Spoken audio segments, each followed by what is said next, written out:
Welcome to ArtNow, the Columbia College Chicago Art and Art History Department's curricularized one-credit speaker series, where students learn about and engage with a diverse mix of art makers, curators, critics, historians, and entrepreneurs, international, national, and Chicago-based, who are actively authoring the culture of our times. Lecture participants are exposed to the rich range of perspectives, practices, and professional pathways possible for the contemporary creative. I'm Melissa Potter, Associate Professor in the Art and Art History program, and I'd like to especially thank Mimi Yu, who organizes, films, and edits our lectures, Sam Foster, our Graduate Teaching Assistant, my wonderful colleague Joan Giroux, and Adam Brooks and Amy Mooney, who helped design the original curriculum for this class, Gina Ordaz for her help with our guests and studio visits, and to our chair, Duncan McKenzie. And now I'd like to share with you our program for the semester. We are now live streaming the ArtNow program for this semester, and it's possible we may be doing it again in the fall. Stay tuned. We invited on February 17th, Amy Mooney, our esteemed colleague in the Art and Art History program and art historian.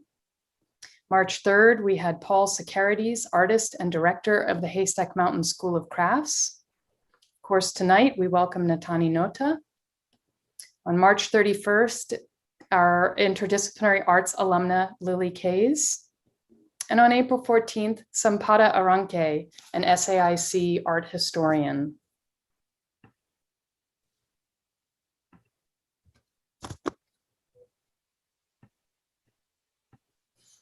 It is my honor now to introduce Natani Notah, an interdisciplinary artist and educator.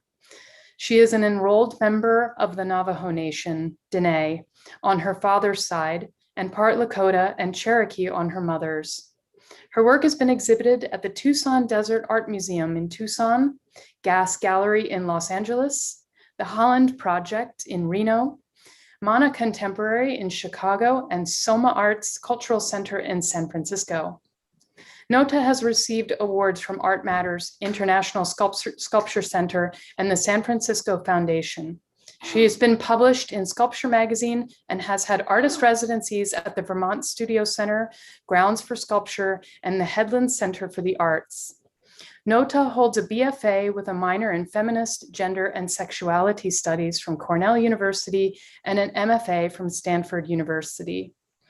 Recently, among many accolades, Notah was featured in Native Feminisms, which showcased the aesthetic richness and political power of artworks produced by contemporary Native North American artists, whose practices also address intersectional issues of feminism and indigeneity. It was at Apex Art in New York City. And so now I hand it over to our esteemed guest, Natani. Thank you so much for joining us. Thank you for that lovely introduction. Hello, everybody. My name is Natani Notah. I'm an artist and educator currently based in the San Francisco Bay Area. I wanted to first start with a little bit of an introduction before jumping into my presentation. So as Mel stated, I am an enrolled member of the Navajo Nation, Diné, on my father's side, and in part Lakota and Cherokee on my mother's.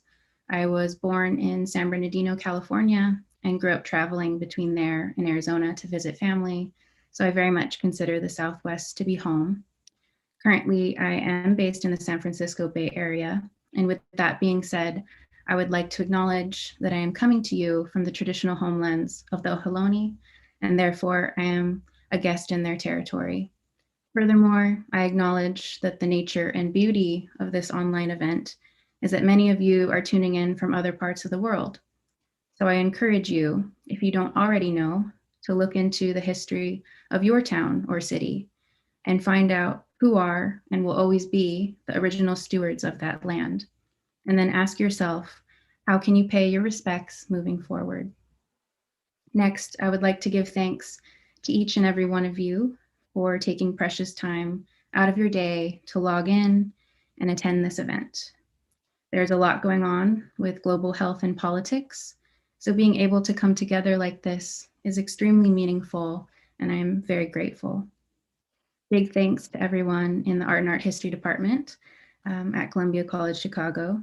Special thanks to Joan and Mel for extending this opportunity to speak to you all about my art practice. Shout out to the students attending.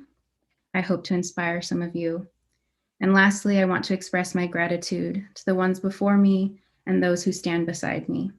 Their activism, scholarship, and support is what motivates me to continue working hard and advocating for a more equitable future through art and education. And on that note, let's jump into the presentation.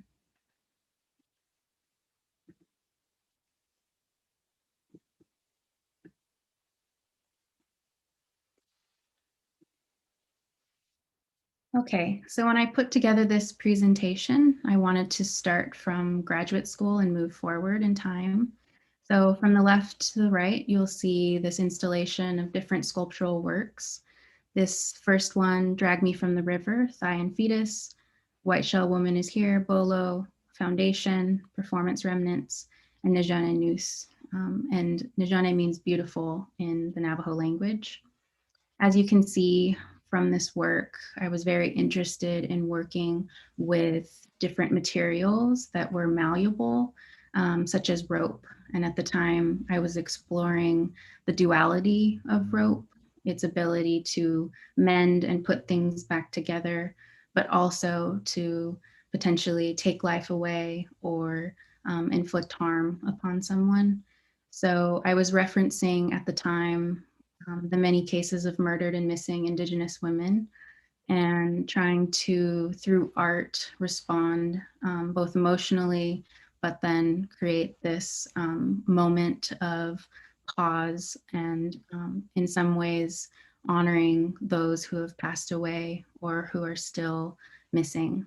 So I continued to work in this capacity, but found myself questioning using rope that was already manufactured.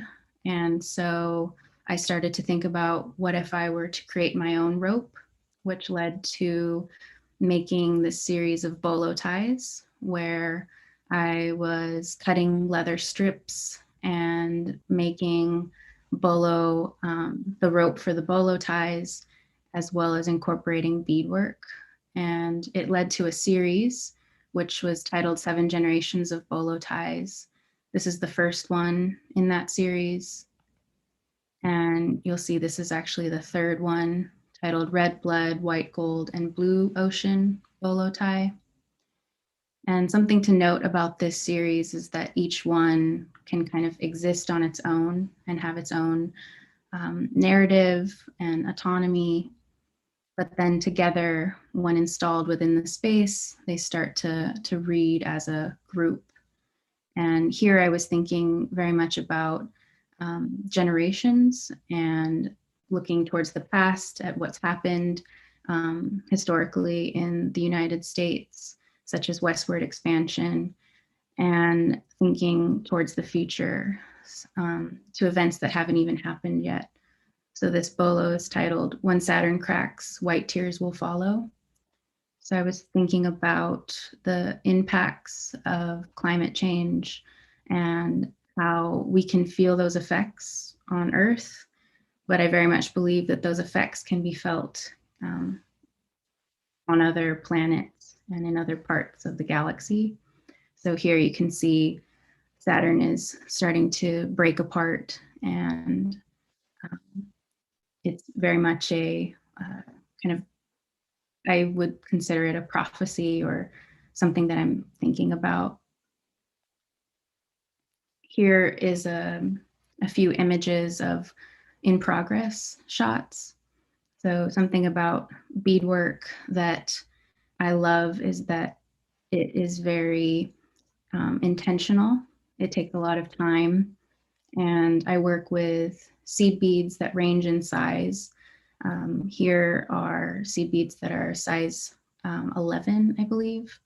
And I'm working with an applique style. So 2 different needles are working at once, and I'm laying down the seed beads and then doing stitches. So as you can kind of imagine, it takes hours upon hours. But this is something that I love about the process, is it's very meditative, and I very much feel like I am able to tune everything else out when I'm beading. And that's important because I was taught that when I am beading, the different things that I'm thinking about actually go into the work. And I wanted to share that with all of you through the images, and you can see how it's progressing from the early stages to the final stage. Here's an installation of those bolo ties. I decided to have them float within the space. And this is important because when walking and interacting with them, the slightest movement will actually create an airflow. And so these start to dance within the space and are activated by the visitors. So something about that is very magical to me. They take on their own autonomy and become alive once installed together and in the space. There's also something beautiful that happens depending on the lighting. So here you can see the shadows in the background, and they start to, in my mind, multiply and almost become like a line of soldiers on the front lines or activists on the front lines. And so I was very much thinking about all of those things when putting this together. I wanted to take it back to 2017. This is a one-off sculpture. I would consider it not part of a series, but one that was extremely important in my thought process. So it's titled Creator's Mop, and it is made from a reclaimed mop handle. And at the bottom, you can see hanks of seed beads that have been tied together and are meant to replace the mop head. So conceptually, again, I was thinking about the environment and the current state of the climate crisis, and asking myself, whose responsibility is it to clean it up, fix it for future generations? And so this was a response to that in the moment, thinking about how Indigenous knowledge and cultures are and have always advocated for the environment and thought about future generations being important. So this was a sculptural response that was installed within the space to also be a bit subtle, meaning that when people walked in, they didn't quite expect it. That was the response I got from many people, is that they thought at first it was just a mop. It was very surprising to then have to kind of bend down and get close to it and realize that it wasn't quite what they thought it was. So I thought that that was the most successful aspect of the piece. This next one is a sculptural sketch of a work where I was thinking through the significance of wearing one's hair in a traditional hairstyle. So here you'll see what I was thinking of as a traditional Navajo bun. And historically, the hair tie has evolved over time. It first started out as a leather tie, and then it was yarn was used, and more recently synthetic yarn is being used versus natural fibers. And so my response was, how can I take it a step further? And what if I were to start dyeing the ends of the hair ties and creating an alternative, very much in line with this idea of thinking ahead and towards a future where culture is being practiced and actively engaged with. And this sculptural sketch, then I wanted to push it even further And so I started a ongoing performance titled CL Powered, where I created giant hair ties made out of this synthetic yarn that would go all the way down to the ground. And I would walk in different parts of the city, as well as natural areas such as the ocean featured here. And the ends of the hair ties would pick up the different debris and natural materials in and around and on the ground. And it resulted in an installation as well as video documentation of that work. Very much like the 7 generations of bolo ties, these hair ties were installed to float within the space. So you, as the viewer, could walk in and around them, in some ways virtually, or try them on in the space, and then look at the video and make the connections between what was happening in the performance and then the remnant of that performance. This is a screenshot taken from the same performance where I was walking near Fisherman's Wharf.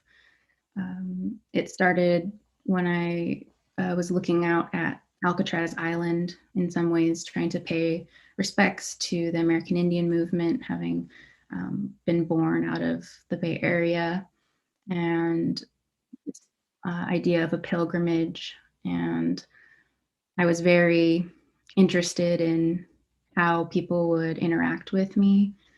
And I got various responses. Some people were kind of taken aback, surprised. Some people were angry.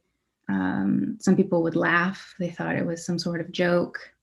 Some people thought it was something to do with a wedding, as if it were a veil. So I got many, many responses, but my role as the performer was to just keep walking. So I never interacted with anybody. I just kept walking. And so this is gives you a slight idea of some of those reactions. Now going back into the studio and research mode, this was back in 2016, 2017, when the events at Standing Rock were happening and water protectors were trying to get the Dakota Access Pipeline prevent it from being built through their territories out of fear of the oil leaking and contaminating the water, the drinking water for the community. And this here is an image of a field medic. And something about this image really struck me. You can kind of see some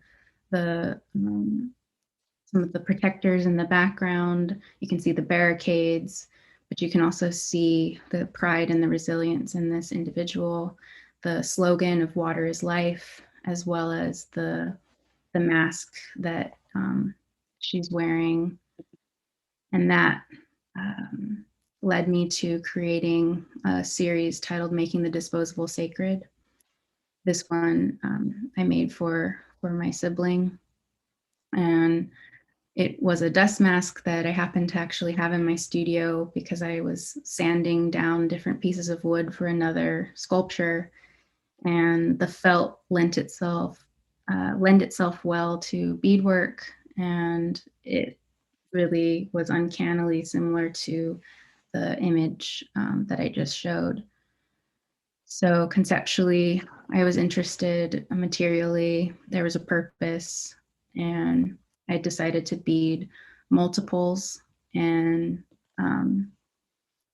the response has been interesting, to say the least. In 2016, people made the connection to Standing Rock, and then in, I believe it was 2018, there was wildfires in California, and people thought the work was about that. And more recently with COVID, people have thought that this was a response to the pandemic.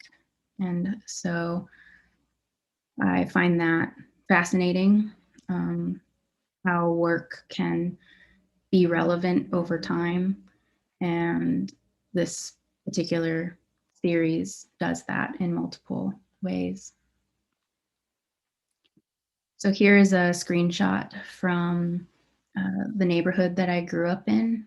So as I mentioned earlier, I was born and raised in San Bernardino, California, which is about an hour from Los Angeles. And this is a auto collision repair business that was right down the street from where I grew up. So every morning to go to school, I would have to walk past this and wait for my bus to go to school. And something about that has stuck with me over the years. Always thinking back to my background, where I came from, what I've seen, experienced, and how that has influenced my art practice later in life. So this piece titled Shima's Shoulder is from a series titled Impact, where I was looking at the impacts of colonization rather than the effects of colonization. So I became obsessed with the word impact and thinking about it being this moment where two distinctly different things, or maybe they're not so different, but two opposing sides collide, and there's this resulting fragmentation. And what do you do? How do you clean up the car crash? How do you clean up the incident and make something beautiful out of it, or simply survive it?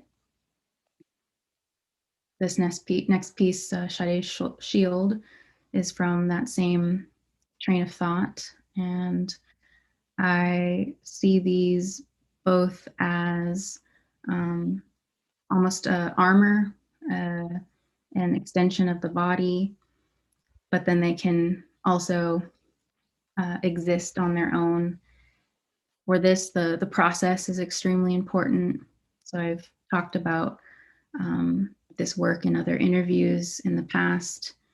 And what I keep coming back to is that I would find these pieces off of the side of the road, pick them up, bring them back to the studio, wash them, polish them, and adorn them with leather fringe, and then prop them up to give them a second life.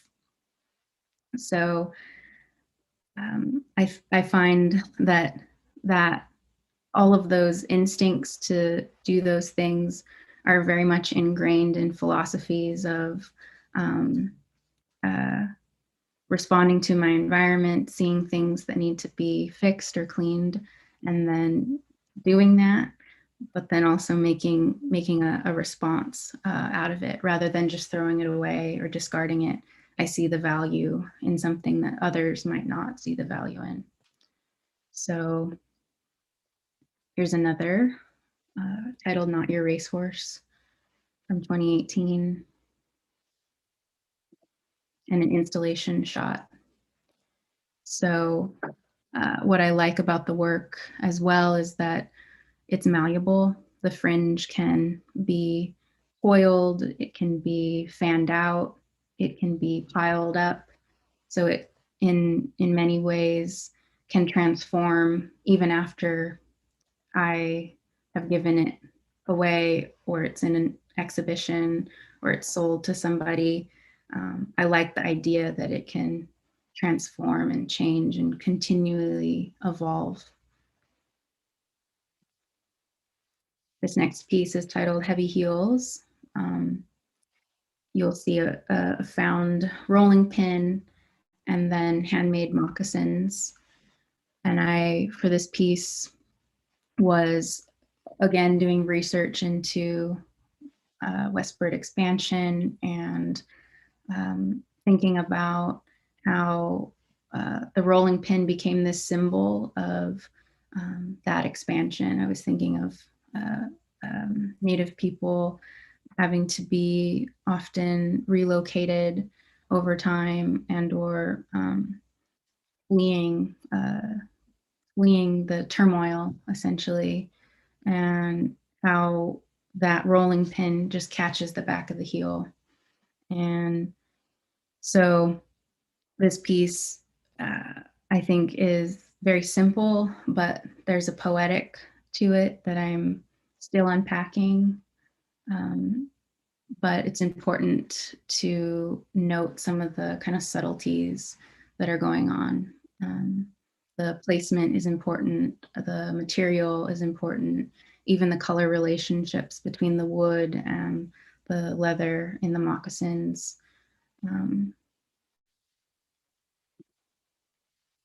This next picture is an installation of some of those impact pieces, as well as another series of skirted sculptures.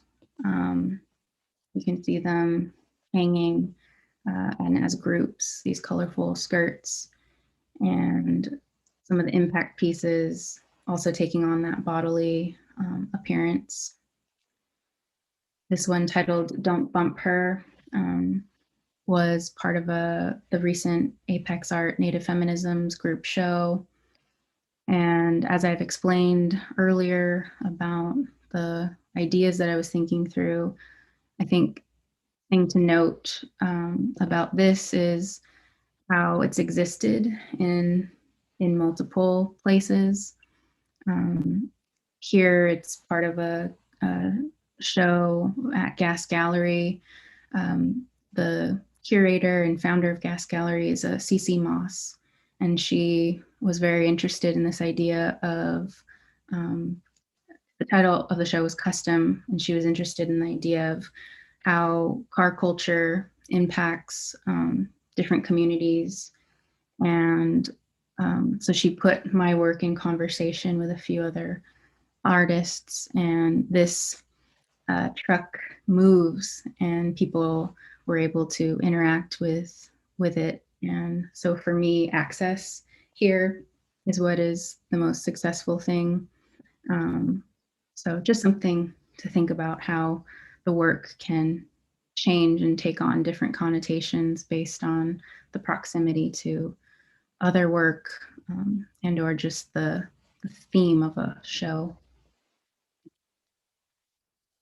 So here's that piece titled Sister, Sister from those skirted sculptures.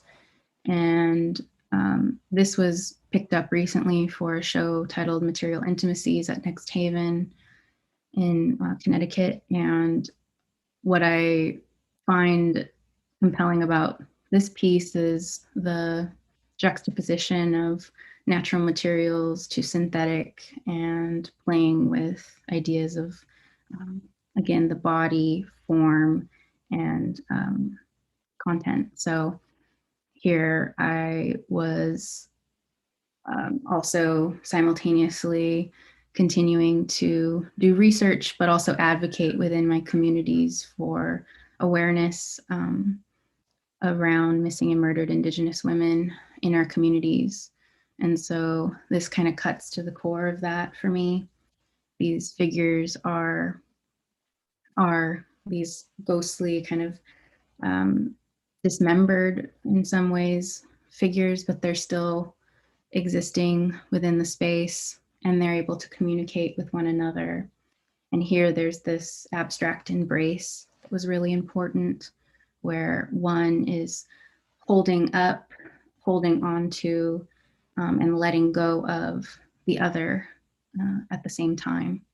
And for me, that was very much a question that I continue to ask myself, you know, how to use art to generate more than one question at one time. Here's a detail shot. You can see one is filled with dried pinto beans and the other is filled with dried sunflower seeds. And then informally, here's a picture of a studio when I was doing a residency at the Vermont Studio Center. And I thought it was important to share some of the behind the scenes. Having studied art for a very long time and been an educator, that's usually what I've been the most interested in when seeing presentations is, okay, what does it actually look like though before it is in a show? And so you can see some sketches, some of the things that I was looking at the time. Here is a ledger drawing depicting a centipede. And I thought this was fascinating when I discovered it in a book in the library, because I recognize, or a lot of the ledger drawings that are published over and over again are of men on horseback or some sort of battle that's going on. But this was of centipedes, so something about it was really different and interesting. And it started to enter my psyche and into my practice, and I started beating these abstract shapes.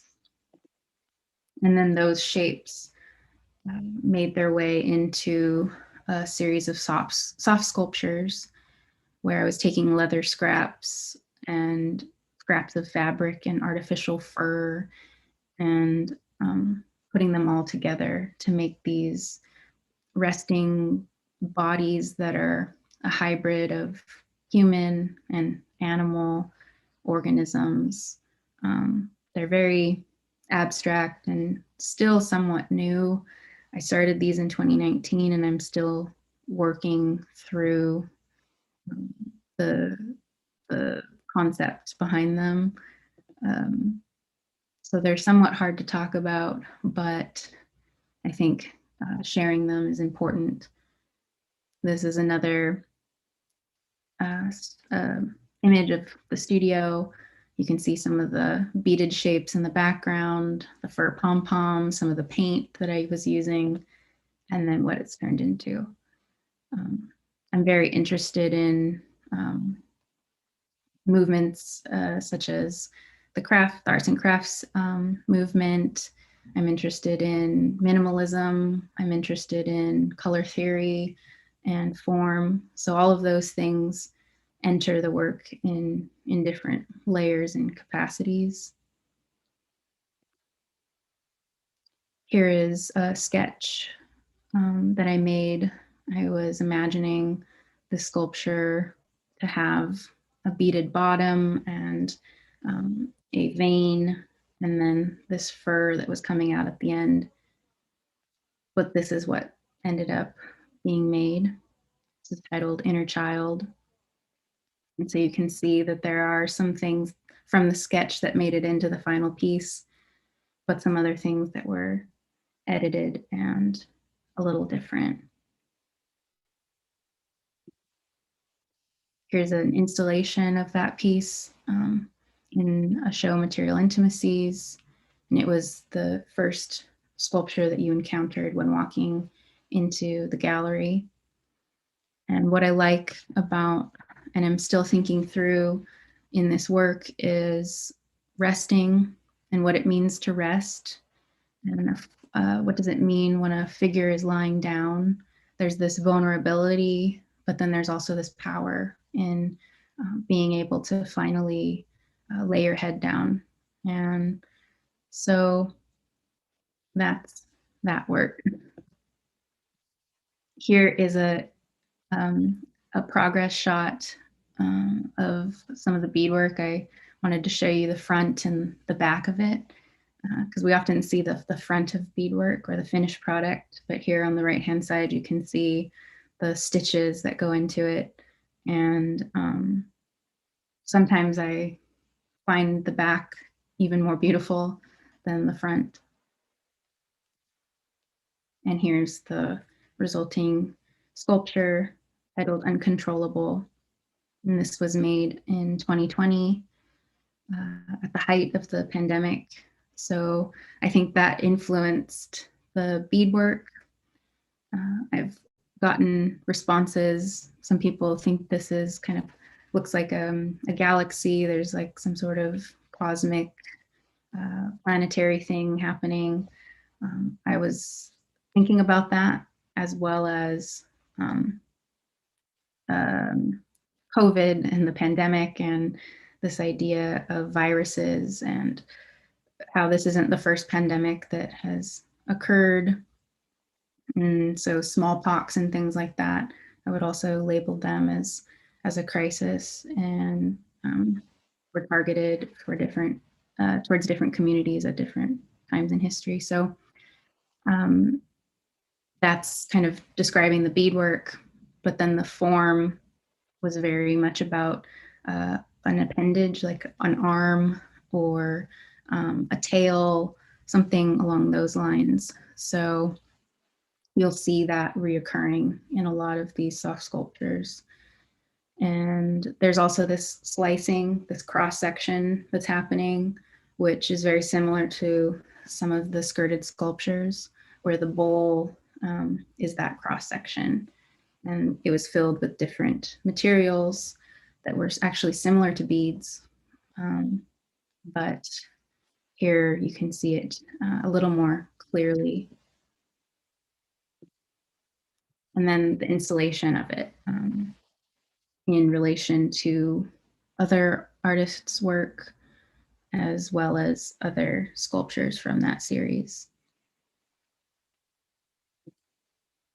Next, going back into the studio, I was collecting, as well as being gifted from people, donations from people, Natural American Spirit cigarette packages. And I started to make my own paper out of those packages. So I cut up the packaging, added water, and created paper pulp, pressed the paper, dried it, and started to think about these as a landscape. Here you can see the addition of white thread across the middle. It was very much for me a representation of a horizon line, and thinking about kind of what's above and what's below the horizon. Here's detail of that paper. And why I wanted to include this was that I was thinking about each one of these becoming like a droplet of blood or oil or a pool of water. And so those details made me question, okay, well, what else can I do with this? So I started to cut out shapes that were reminiscent of pools or puddles, and thinking about how to scale it up and install it within a gallery or domestic setting to create a moment of pause, or in this case, a moment that would reflect a flood or something that's not supposed to be happening is happening. Here's a screenshot from Google Maps. So I periodically will kind of go back to different cities that I've lived in and just walk around. And here is me in San Bernardino walking around in the neighborhood that I grew up in. And looking at the ground, I started to notice that these glitches were happening. And I took a screenshot of those glitches because to me, the glitches were these pools that I'm talking about. And in this one, you can see a tire, a gate, a piece of caution tape, grass, like a half of a brick. So all of these things to me become really important elements for future work. So here's a screen grab of when I Googled pool of oil, I believe, and this is what I got.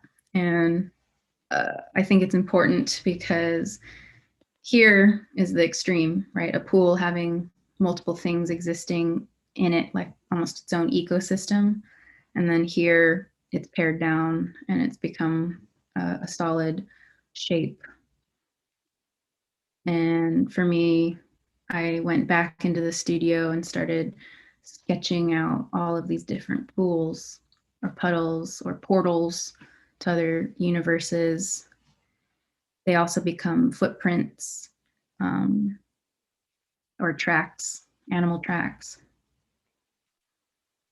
And this relates back to the Natural American Spirit cigarette packages, in that I was making the paper and then collecting the tabs on the packages, which happen to be these color, I believe they're color registration marks. But I started to collect all of them and put all of them into these, make these abstract mini paintings, I suppose, is what I'm currently thinking them as.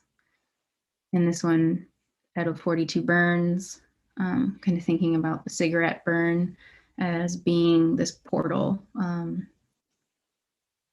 or even a point on a beadwork. Okay, so this next slide is to share with you a poem, inspiration by Diné Winder. And the poem is titled The Impermanence of Human Sculptures. And like many artists, I have these things, research interests that guide my work, but then I also have all these other interests that fall outside of those things. And poetry is one of them. Creative writing is something that's really important to me. And Diné Winder is also someone who I look up to for many years. Her writing and the work that she does within her community is inspirational. So this is from her collection titled Words Like Love. And this is the poem. So I'm just going to read it out. The impermanence of human sculptures. The essential arrangements. Choose a coffin to keep her protected from the elements. Consider the palpable aging of paper given sufficient time. We rust like iron, disintegrate in the presence of air, moisture, and water. Do we all sleep like marble, statues, fixed points in a room with locked expressions, interpreting the abstract space dangling between waking and sleeping is an obsessive repetition? Was it Eva Hesse who explored the medium of art, fading over time? And wasn't that part of what made it beautiful? That's what I still called my mother post-mastectomy, her single breast, a perfect display of three-dimensional impermanence, a brave-faced statue. That's how I like to think of it. No, that thinking makes it bearable. When people ask, how did it happen? She hanged herself, alone, wire suspending her delicately wet paper molded into the exact shape of emptiness, unstable like paper, left crumpling in the wind. Or Eva, dear Eva, diagnosed with a brain tumor.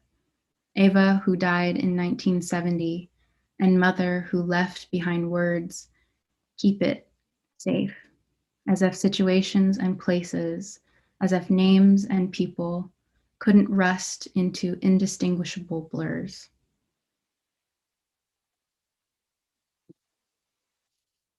So that poem has stuck with me. I read it a while ago, and it has stuck with me over the years, months, and something about it, so many things about it resonate with me in my practice, and this idea of impermanence. So this next piece kind of draws upon that idea. It's titled No Lakes, and it's from 2018. And it's composed of 2 novelty mugs, and they are filled with contaminated water. And it's installed within the gallery.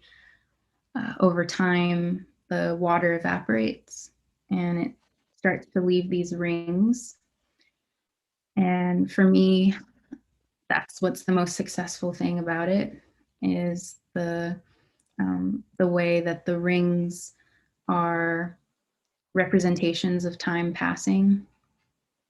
and are very much like the rings of a tree, or yeah, just sediment, and relating it to the imagery, looking at the Land O'Lakes, Mia, the Indian butter maiden, as being kind of this representation of a Native woman in kind of pop culture, but how that over time has evolved into somewhat of a stereotype. And so I'm also interested in the connection between the exploitation of the land and resource extraction extending to the exploitation of people, and especially Native women, when you then relate it to missing and murdered Indigenous women. So there's a lot going on in this piece, and I felt compelled to revisit it and start to think about what has changed since I made it. And one of the big things that has happened is that in April of 2020, Land O'Lakes decided to remove Mia from the packages. And there was no public statement as to why they decided to remove her. They kind of talked about it in general terms of focusing more on the farmers that make the products versus the controversy that has surrounded the logo for many years. And this is a meme that says, how American, they got rid of the Indian and kept the land. So this is obviously, someone kind of making fun of the removal. And for me, there's so many conversations that can be had about that removal and relating it to the disappearance of Native women from our communities, but then also looking into the history of the Land O'Lakes logo. It's went through different iterations and been visited by a few different artists. And so it's a complicated history. And I'm now interested in imagining what the next phase of this could be. Since it wasn't addressed by the company, I'm asking myself, what happened to Mia? Where did she go? And what is she going to look like moving forward? So this piece, titled The Emancipation of Mia, you can see the revisited logo and the repetition of her within the frame composition. And I'm interested in how she can become like a seed or a fish or something that has this potential to go on and have a different life post-retirement. So I've collected these Land O'Lakes butter boxes, flattened them, and I'm now gessoing them and painting on top of them, as well as collaging, adding digital collaged elements. And I'm very much, again, playing with the language of Land O'Lakes, but trying to imagine kind of what is going to happen now that she is no longer on their packages. So this has led to a series of watercolors. This is the first one, titled Mia at the Grocery Store. As I asked myself, where would be the first place she would go? And I imagined it would be to the grocery store to see the new logo. And so I very much consider this a representation of looking at the past, but also looking towards the future simultaneously. This is another of those watercolors, titled Mia's First Therapy Session. Something that's important about this work is that it can't be placed in the past. So we have this kind of virtual consultation. You have the reference to Land Back, which is a movement happening currently online and in person. So there's a few things that make sure that the viewer knows that this is very much a 2021 reality. Here they are installed together. And then here's some of the artists that I'm looking at. Ellen Gallagher, Kay Walkingstick, Kent Monkman, and Carrie James Marshall. These are artists that I really admire and respect, and I'm constantly looking at their body of work, reading books about them, watching interviews, and hearing them talk about their work. I think they're doing very interesting things, and materially, conceptually, they're investigating some things that I'm also interested in. And here's a quote that was pulled from an interview between Charles Gaines and Carrie James Marshall. And Marshall states, "In my practice, I read, I look at, and I study many things. The reason is that the amalgamation of all those things might generate a phenomenon that's configured in a way that you think you've never seen before. And because you're approaching the whole project self-consciously and strategically, a greater potential exists for a new thought that can assume authority within the dialogue." So this resonates on many levels, but what I'm obsessing about right now and kind of zeroing in on is this idea of configured in a way that you think you've never seen before. So that what I'm trying to get at there is, paying homage and respect to all the artists that are doing such amazing work, and then questioning what my role in the art world is and what my work can contribute to the conversation, how my art can contribute to the conversation. And so we think you've maybe never seen it before, but it's drawing upon a long, long history.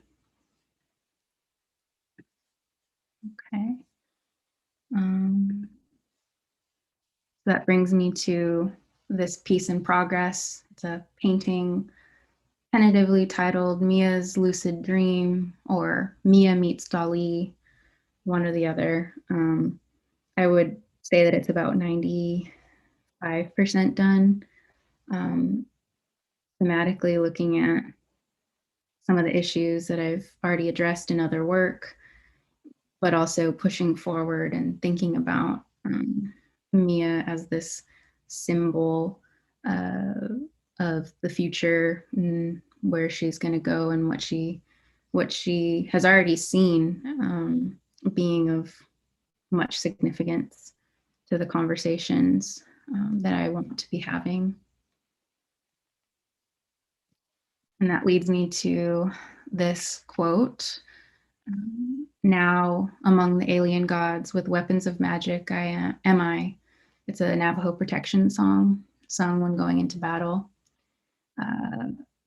And that relates to this next piece, which is in progress as well. It's a found, I believe it's something from a bike, found piece from a bike. And I want to add these different elements to it, but reference a war club. And so you can see some of the, formally, some things are happening in this piece as well as in this piece. There's these curves that keep popping up.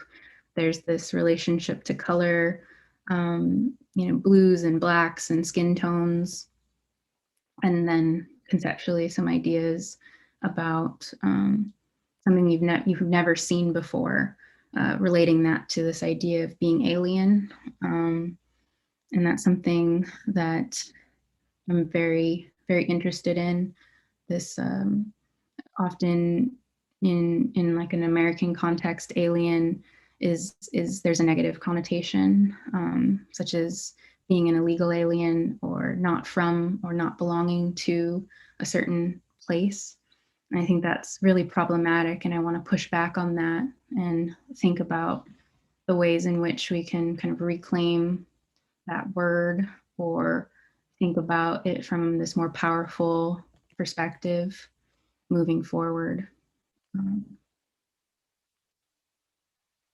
Which then leads to some recent collages where I'm working through all of the things I've already mentioned, as well as incorporating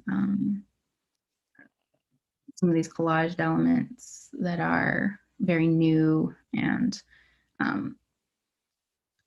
yeah, I don't have much to say about this work, but I definitely see it as being related to everything that I've shown you. You've seen this slide before. Bringing it back again to show also that in the studio, I very much am working on multiple projects, and sometimes it'll just be a quick sketch that's off to the side, and I kind of don't think about it for a while. And then one day I'll walk in and I'll look at it, and then I'll know exactly what I'm supposed to do with it. And so I've started to make these collages where I'm taking Mia's face and putting it in these different configurations and laying it on top of these sketches of pools, puddles, portals. But what is interesting to me about this is the way that it starts to look like different hairstyles, like a bun or a cone head, or in some of them on the bottom, it looks almost like an accident, you know, that she's fallen and there's been some sort of accident.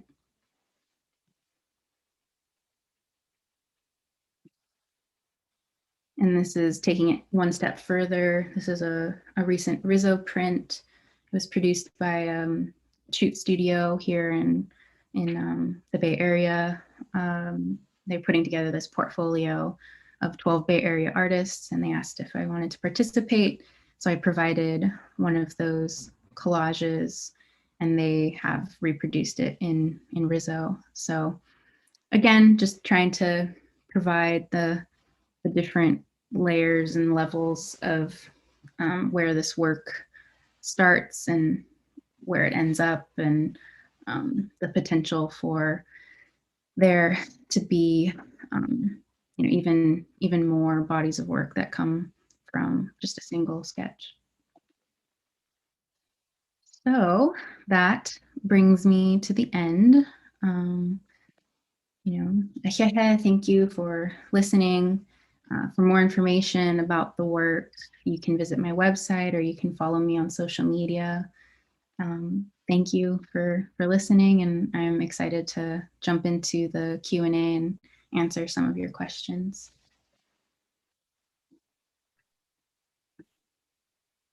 Oh, Natani, thank you so much. That was really tremendous, and with so many points to consider. I want to thank all the students for generating some really thoughtful questions.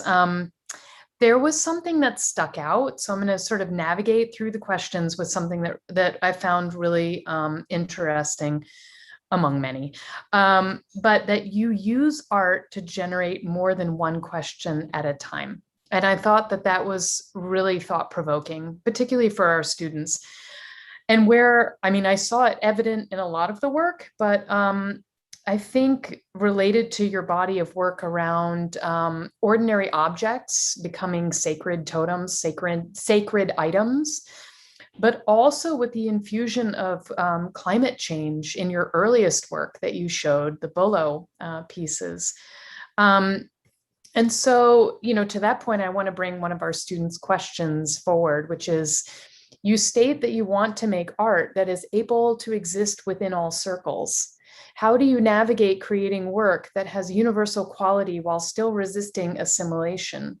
Further, how do you make sure that messages of decolonization are present in the work? Mm-hmm. Yeah, that's a really good question. Very layered. I think there's a few things to talk about and address there. Um, I guess a good place to start is to your uh, initial comment about how I mentioned that I use art to generate more than one question. I think that that's the role of art or the artist is to question the world around them, question the status quo, question who's in charge, and um, how how how does their vision then exist within that space if it's very unconventional and has never been seen before, or is has all these labels attached to it once it's shared. So I think the best work raises questions rather than answers questions. And that can kind of get somewhat controversial at times, especially if you are dealing with topics of climate change or identity politics. There's often this desire to from I have experienced from kind of the public or from the person looking in. They want to know exactly why you did what you did and what you're trying to say, and can sometimes be upset if you answer them back with a question. So um, yeah, those are my kind of quick thoughts on that, and thinking about um, this idea of how do I, oh gosh, resist assimilation, but also, well, I think when you decolonize, you are resisting assimilation. So by decolonizing, I think that it doesn't have to be this grand, big thing. It can be very small. And I think often you have to start very small. So I'm thinking about my picking up a discarded piece of trash, let's say. I think that that is an act of decolonization. I would say that even existing as a woman of color, within these spaces, just existing is an act of decolonization, because that wasn't the colonial project. That's not what they had in mind. Um, so I think I'm inherently resisting assimilation on a daily basis. And then through my art, I'm trying to encourage and provoke others to do that as well. Well, and I definitely want to dig into the question about the woman that continues to appear throughout the work as we go along. There is another question that follows up the ready-made objects. So it is, how do you think this use of everyday objects in your work promotes the idea of connection over common experience and respect across cultural divides? I thought that was interesting. Do you have anything to add to that based on the previous question? Yeah. So I think that the ready-made is a powerful tool. I back even before grad school, I would say back during my undergrad education, I went to museums as part of the curriculum, and some of the art that I really responded to were often ready-made works. I think of like Marcel Duchamp and a few other artists where I looked at it and I was like, it both stirred in me kind of this it made me kind of mad at first. I was like, gosh, like that's not art. But then it stuck with me and I kept thinking about it, and it just really changed the way that I viewed the world. Because then I started looking around at everything and I was like, well, yeah, that is art. That there's design that went into that, or it has existed within a space and people have interacted with it and looked at it, or picked it up or touched it. There's this it's had this life, and so then I started seeing art everywhere. And so the ready-made to me is a symbol of that. It's that, no one person will see the same thing when looking at the same object, or you bring to it your own kind of lived experience and have these different associations that you might place on it. And so there's something really powerful about that. And then kind of getting at the heart of that question, I think the ways that I find that is why I'm okay with that and interested in that is that the ready-made, there's this accessibility often. Say it's a domestic object, there's this accessibility. So like if you say, look at the rolling pin, I think that many of us have seen a rolling pin before. And I like remember like my grandma like making a pie, and she rolled out the pie crust, and that memory comes to mind. And so I place that when on the piece when I look at it, but somebody else might have another connotation with a rolling pin. It could even be a weapon. It could be all these. It could become and take on all these different meanings and associations. But at the heart of it, it's accessible. It's amazing. Another theme that ties into some of the questions that the students have are about your process and about the materials that you use. But I noted that it seems to me, and you can tell me if I'm interpreting correctly, but that you use process as a way to determine your meaning to some degree, particularly in some of the sort of beaded sculptural works. And there was a student who asked, in your Native Feminisms interview, you spoke about how traditional modes of creating, such as beading, were seen as less than in the art community. In recent years, there has been a rise in craft and crafted works in the fine arts. And I would like to know your thoughts on this genre of fine art as being dominated by white artists. Mm-hmm. Mm-hmm. Yeah, that's it's a good question. I'm thinking about it a lot because for me, something like beadwork, I learned it at a very early age. I was a kid when I learned it, and I learned how to bead from my sister, and it was around the kitchen table. So in the beginning, it wasn't. I wasn't thinking about it on this as going into the gallery or becoming a sculpture, a soft sculpture. I was thinking about it becoming like a hair barrette or a pair of earrings, or something that would go on to become part of my regalia. So in the beginning, beadwork was more about being connected to my culture, my family, and my community. And then when I started to study art in school, that kind of became a point of reference where I could always feel connected when I was beading, regardless of where I was at. And so that point of reference then made me think about the relationship between beadwork and pointillism. And that's something that I'm revisiting more recently. Pointillism being, known as this and revered as this kind of art movement and mode of making, Western mode of making. But then you look at beadwork and how detailed it is, and each bead is a point, and it can create this entire composition and image.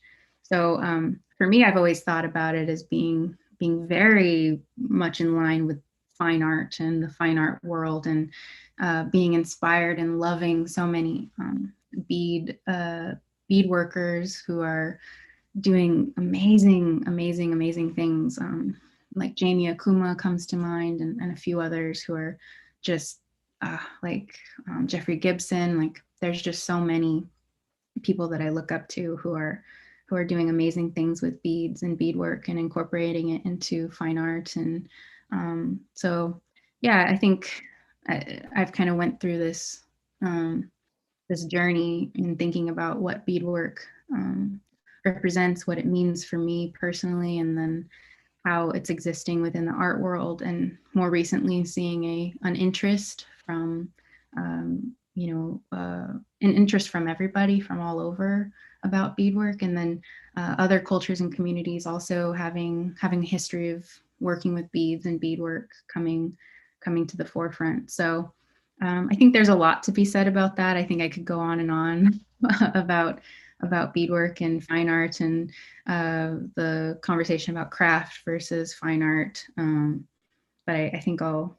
leave it at that. Well, I mean, there's sort of the reality too that in the context of contemporary art, it may be dominated by white artists, but in fact, there are, beaters and indigenous beaters and people doing these modes of production that are both translated in the ways that you're thinking about them as contemporary art, and people who are doing them traditionally that just aren't, amplified in the art world. So that's, I think, also an interesting way to look at this too, that you're bringing some of these media into a different context, in a more maybe more fine art context than traditional craft, or more hybridized as well.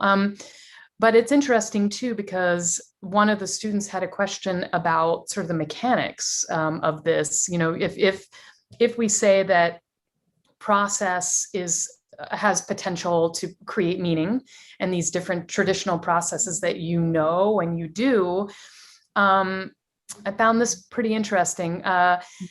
Do you ever have pieces that don't work, then you disassemble and make into new things? I thought that was a really interesting way to look at a process. Yeah, I do. Yes. There's a lot of things that don't make it into the presentation. There's a lot of works that are, I would say, half-baked, or I think that there's something about them. I keep them around the studio, and there's something about them that could be successful, but it's not there yet. And so definitely have a lot of those pieces that are needing to be revisited. And sometimes it'll make its way into another piece, in that I'll take it apart. I'll take that aspect that is really successful, or that object that I keep looking at, and I'll bring it into a new piece of art. So yeah, not everything works out, or it goes through many layers of editing. And some, like, thinking about time-wise, some of the work, it'll take years to get to where it's finished. Yeah, a good example of that is actually I would say the Land O'Lakes, No Lakes sculpture. I bought the cups at a thrift store, and I had them in my studio for a good year. And I knew that I wanted to do something with them, but I wasn't sure what I wanted to do. And then it was just one of those days where I kind of walked in, saw them, something else was influencing me at the time. And it just all came together. Because sometimes I strive to say the most with the least. So I want there to be an intention behind everything that I'm adding to a piece. So sometimes I just need to look at the bare materials for a long time, and then it comes together kind of quickly. But in retrospect, have been thinking about it for a year. So hope that answers. Fascinating. I want to build on process before I go over to my $1 million question about, really these female figures that appear and appear and appear again in the work. So you gave us this unbelievable piece of poetry, and it is the impermanence of human sculptures. Can you talk about how text specifically, how did you come to bring text into your research process and inspiration for making work? hmm Yeah, that's a great question. I've always loved reading books, but specifically books of poetry, because I can access them, kind of open it, read quickly, like read a poem or two poems, and then put it down and come back to it later. So there's not that having to commit to like a novel, let's say. So uh, books of poetry have always been something that I've consumed and enjoyed and looked at and have in the studio or in my personal life. Um, Something about poetry or creative writing that's important to my practice too is that I do write poetry and have gotten it published and considered actually before the MFA. I was thinking about what would it be like to get an MFA in poetry. Um, so writing is important, but I didn't actually realize that until somebody told me that it was important. And that credit goes to a sculpture professor when I was doing my undergrad at Cornell. My sculpture professor, I was taking an upper level sculpture course, and he told me, he asked me, do you do any writing? And I was like, yeah, I do. I had a journal at the time, and so I shared a few pieces of writing with him, and he was the one that told me, like, this is really important. This is really important. Your voice is really important. This work is important. Keep doing this.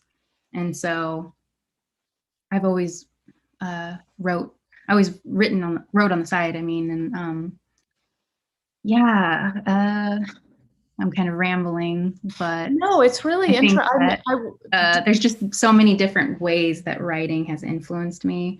I also, like my siblings, my older brother, he's a writer. My younger brother is a writer. So uh, they're also big influences. And then the Tanya Winder's poem that I shared with you, it's also, she's inspirational, as well as I'm looking at Natalie Diaz, and I'm looking at so many other Native writers, poets right now, that I think that they say everything that I've ever wanted to say. And I feel like when I read their work, I'm able to, like, life-giving in a lot of ways. And then I try to channel that energy and that kind of idea into some of the work, into my art. I mean, I see huge evidence of this writing practice in your titles. So, that's quite interesting. Mhm. So, again and again, you bring up this female character. You talk about murdered Indigenous women. You talk about missing, removed, and disappeared women. And I want to tap back to your experience in gender studies and talk about the ways that perhaps that has influenced the topics around your investigation, particularly with this Land O'Lakes character who shows up again and again in the work, and you're really grappling with now as well. Yeah. Yeah. So I feel like when it comes to, I guess, research into missing and murdered Indigenous women, that's kind of the academic way of talking about it, but it enters my life in very personal ways. It's affected my family, it's affected friends, and my social media could look very different to someone else's social media. So what I mean by that is that I will scroll through social media and I'll see missing posters that people from community are putting out there on social media, and it's another woman that has gone missing. And so it affects me in very real ways, and has kind of always colored the way that I navigate the world as a Native woman. That those realities are very, it's very real. It's not just a number. It's not this abstract thing that is distant and far away or in the past. It's very contemporary.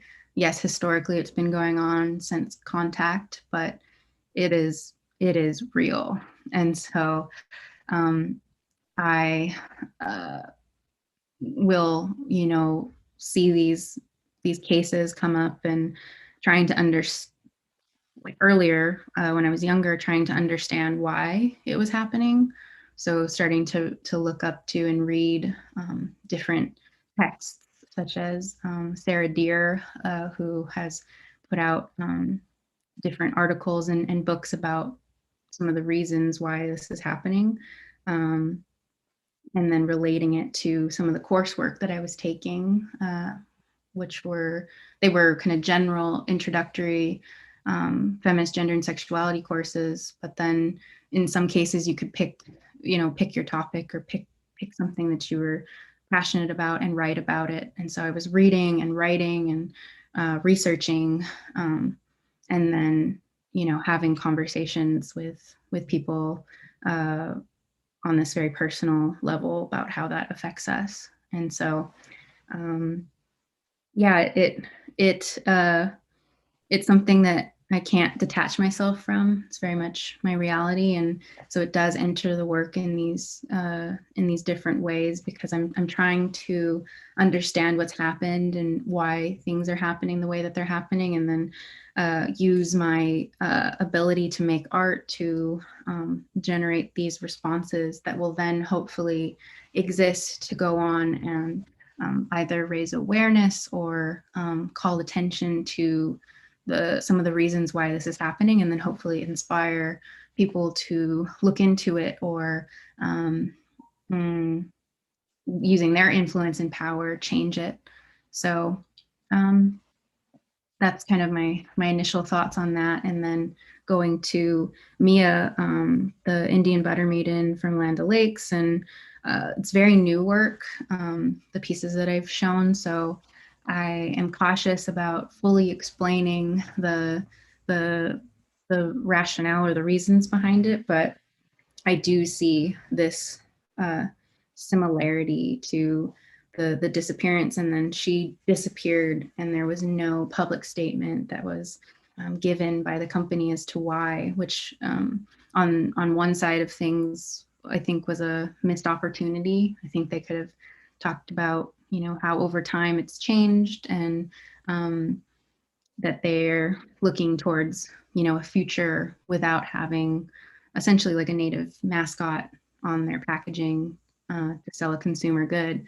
So I think it's a good step in the right direction, but we need to have these kind of conversations that can be at times really difficult or uncomfortable. And we need to be able to have this dialogue to move forward and make meaningful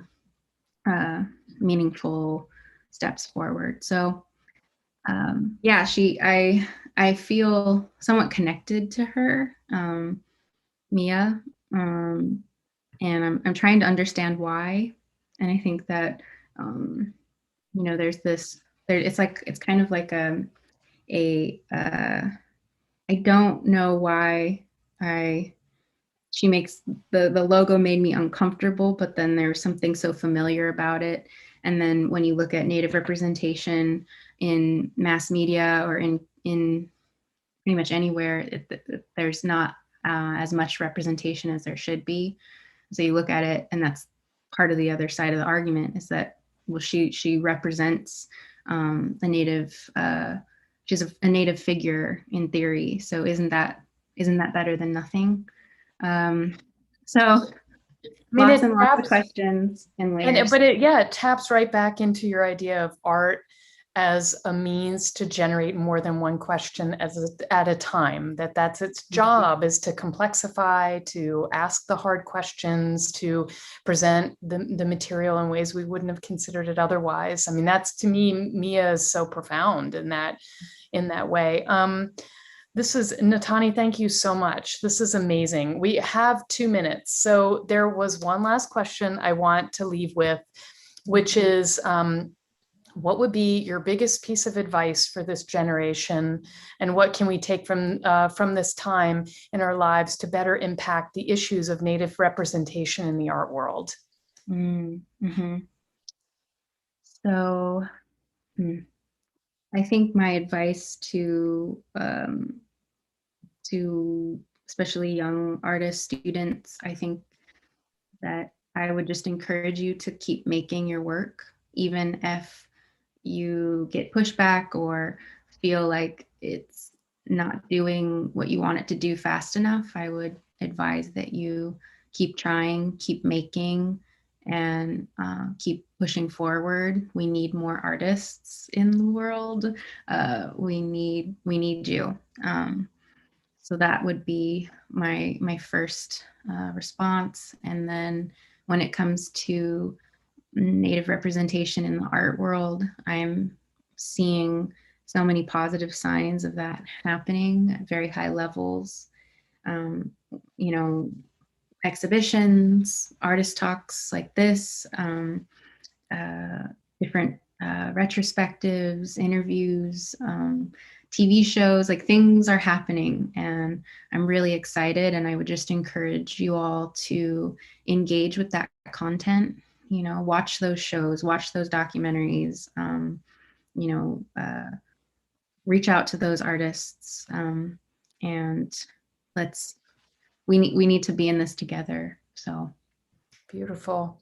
yeah. We are so honored to have you with us, Natani. Thank you so much for a really rich and thought-provoking conversation. It is so appreciated. Yeah, thank you, everybody. I enjoyed this very much.